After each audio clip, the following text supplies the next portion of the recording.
আপনারা এটা সঙ্গে সঙ্গে খাবেন না, এটাকে ঠান্ডা করবেন। এখন তো ফ্রিজ আছে, অসুবিধা নেই, ফ্রিজে রেখে আপনারা ঠান্ডা করবেন, করে খাবেন। এর স্বাদ অনেক দিন মুখে লেগে থাকবে। সবাইকে শুভেচ্ছা জানাই। আমি ঝর্ণা। প্রচণ্ড গরম, মাঝে মাঝে বৃষ্টি হচ্ছে, কিন্তু গরম যাচ্ছে না।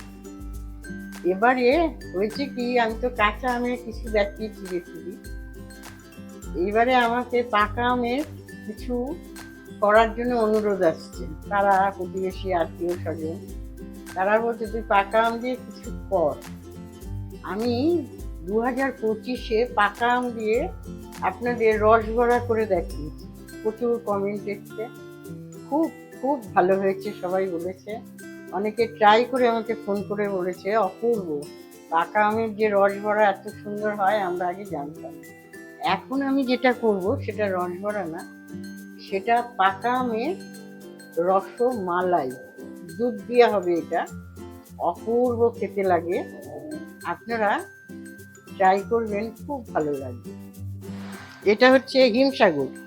আমি হিমসাগরই নিয়েছি, কেননা আমাদের মধ্যে শ্রেষ্ঠ আম হচ্ছে হিমসাগর। আমি এই আম দুটোকে এখন ছাড়িয়ে পেস্ট করে আপনাদের কাছে আসছি। গ্যাসটাকে অন করলাম, আম দুটো পেস্ট করে নিয়ে এলাম। এখন এই কড়াইয়ে আমি দেব একটু জল মিশিয়ে দেব।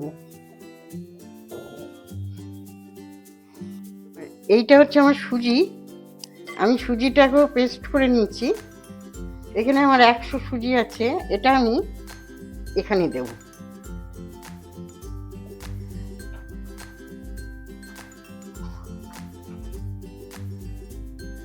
সামান্য লবণ।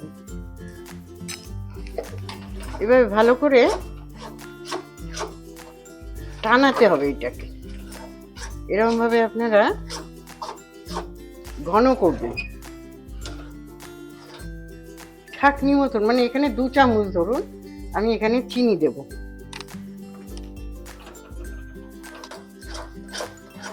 ভালো করে আপনারা ঘুরবেন যাতে মিক্সটা না ধরে যায়।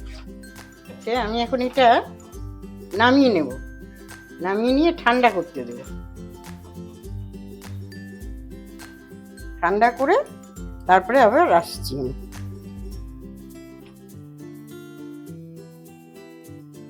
চিনি দিয়ে বসালাম, মালাইটা আগে করব।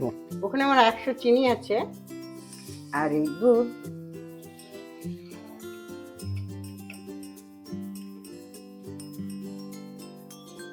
যেহেতু মালাই, অপূর্ব একটা সেন্ট আসবে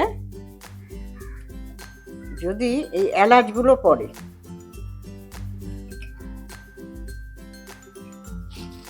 এখানে আমার 100 মতন চিনি হবে, আমি এইভাবে দিলাম। আপনারা এটা অনুমান মতন দেবেন, কেন আমার ঘরে বেশি মিষ্টি খায় না। আপনারা যদি মিষ্টি বেশি খান তাহলে মিষ্টির পরিমাণটা বেশি দেবেন। নামিয়ে রাখবেন, আমি পরে আবার এর ব্যবহার করছি। ভাজার জন্য কড়াইটাকে বসালাম, রিফাইন তেল দিচ্ছি। এইভাবে আমি আম দিয়ে যে করলাম, এটা ঠান্ডা হয়ে গেছে। এইভাবে আমি ডোটা করে নিলাম। আমি এর সঙ্গে অল্প আটা দিয়েছি, আসছিল না ডোটা, ওই জন্য অল্প আটা দিয়েছি। আপনাদের যদি দেখেন যে আপনাদেরও আসছে না, তখন অল্প আটা দিয়ে দেবেন। এই যে এইভাবে। এখন যেটা করব, এইখান থেকে আমি লেচি কাটবো।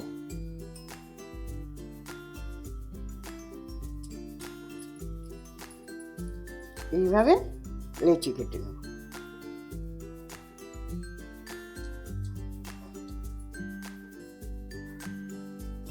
এই যে এইগুলো পাকা আম দিয়ে যেটা মিক্স করেছিলাম, ওইটা আমি এইভাবে করে নিলাম মালাইয়ের জন্য। এইবারে আমি এইগুলোকে ভাজবো।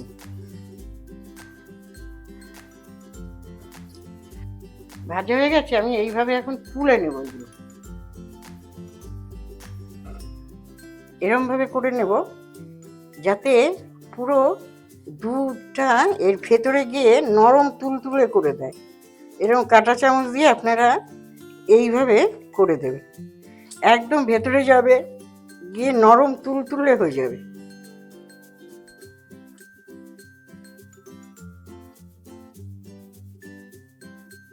আমি এই যে নারকেল, এটা আমার হাফ নারকেল আছে, আমি কুড়িয়ে নিচ্ছি, আমি এখানে দেব।